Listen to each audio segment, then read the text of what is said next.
সমুদ্রপাড়ে অবকাশ যাপনে এসে সচেতন পর্যটকরা প্রায়ই ঝুঁকি ও শঙ্কার অভিযোগ তোলেন। তারা জানান, বিশ্বের দীর্ঘতম সৈকতের ১২০ কিলোমিটারের মধ্যে মাত্র ২ কিলোমিটার এলাকায় রয়েছে লাইফগার্ড সেবা, আর বাকি ১৫ থেকে ২০টি জনপ্রিয় পয়েন্টে নেই কোনো প্রকার সচেতনতার বালাই। এতে প্রায় ঘটছে পর্যটক নিখোঁজ ও প্রাণহানির ঘটনা।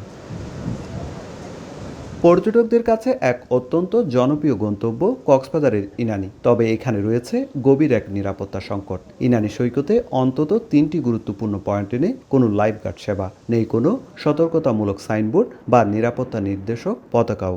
বহু জায়গায় দেখছি সাইনবোর্ড লেখা আছে জোয়ার ভাটা হিসাব করে গোসল করার জন্য বা সমুদ্রে নামার জন্য, কিন্তু এইখানে এই আশেপাশে কোথায় এখানে কোথায় লেখা নেই। সবাই তো আসলে এই জোয়ার ভাটার টাইমটার সাথে আসলে ইউজ টু না, এটা আসলে সচেতন করার জন্য কাউকে না কাউকে থাকা উচিত। পর্যটন সংশ্লিষ্টদের দাবি, প্রতিদিন বিপুল সংখ্যক পর্যটক এসব পয়েন্টে আসলেও লাইফগার্ড, বীজকর্মী ও উদ্ধার ব্যবস্থায় রয়েছে চরম ঘাটতি। 200 মিটার বা 300 মিটার পরপর যদি বীজকর্মী যদি এখানে যদি আশেপাশে যদি থাকতো, দুর্ঘটনাগুলো ঘটতো না। রিস্কিউ টিউব আছে, হচ্ছে রিস্কিউ বোট, যেটা হচ্ছে হাতে প্যাডেল করে যায়। শুধু আমাদের কাছে এই দুইটা জিনিস আছে। পর্যাপ্ত লাইফগার্ড থাকলে পর্যটক নিখোঁজ ও প্রাণহানির সংখ্যা কমবে বলে মনে করেন ট্যুরিস্ট পুলিশ। হ্যান্ড মাইক নিয়ে আমরা প্রতিদিন সকাল বিকাল বা দুপুর প্রত্যেক দিনই আমরা মানুষ টুরিস্টরা যারা আসে তাদের আমরা সতর্ক করি, আমরা ব্রিফ করি যে আপনারা এভাবে নামবেন না। লাইফগার্ড সংস্থার তথ্য মতে গত ১২ বছরে সমুদ্রে গোসলে নেমে মৃত্যু হয়েছে ৭৬ জনের, জীবিত উদ্ধার করা হয়েছে ১০২৪ জন।